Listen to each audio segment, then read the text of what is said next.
Well, hello there. My name is Dr. Grimes, and I have the good fortune of being the professor of record for this class in HR staffing. What we're going to try to do in this class this semester is to help you go through the process of looking at jobs, figuring out what kind of people we need to bring into the organization to fill those jobs, and then go out and actually find them. So what we're going to do is a multi-step process in this class that all starts with the idea of what is involved in this job. What are the critical components of this job, and what do we need people to be able to do to be successful in this job?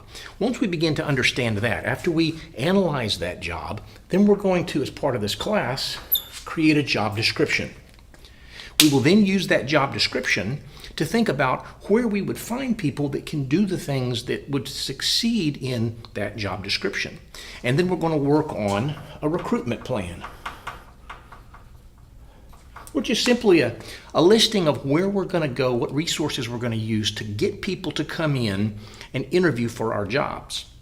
Now, in terms of a partnership with our business communications classes, we're going to practice interviewing them. That gives us the opportunity to do the interviewing. It also gives them an opportunity to create a resume and actually do an interview. Many of those students have never done that before, so we're both going to win in this. Once we've figured out how we're going to recruit, the next thing that we're going to do is that we are going to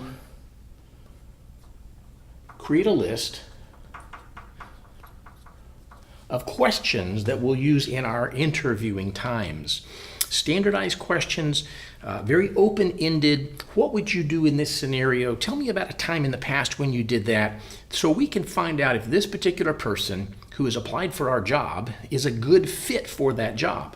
But in order to make sense out of those questions, one thing that we've got to do is figure out how we are going to judge them on their answers. Which one was better when it came to this? Which one was more professional? Which one seemed to know what they were talking about? Which one matched up better with all of the requirements of the job?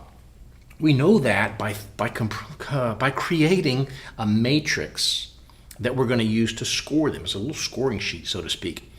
Once we've got our questions and our matrix, then we're going to have interviews with the business communication students through video conference calls.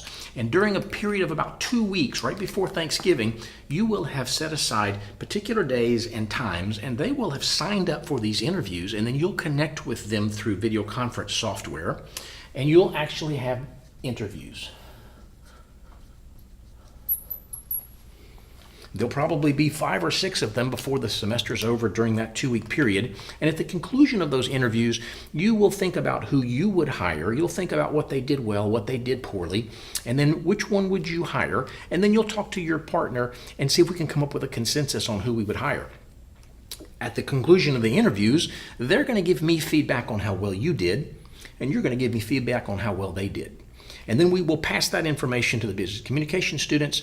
We'll get that information from them. You will learn a lot in the process about how to analyze jobs, how to determine where you're going to go to find the people that you need, how to create questions that are going to help you to distinguish levels of candidates, how you're going to judge those candidates side by side to know who's the best, and then determine how you're going to hire them, who you're going to hire through the course of the interview process. I hope that by the time this semester is over, that you will have learned an awful lot of stuff that you can put on your resume and say, I've done this. I don't know that I can step in and do these things. I'm sure of it because I did it in class. Hope this is going to be a very good semester for you. I'm looking forward to it. Looking forward to working with you.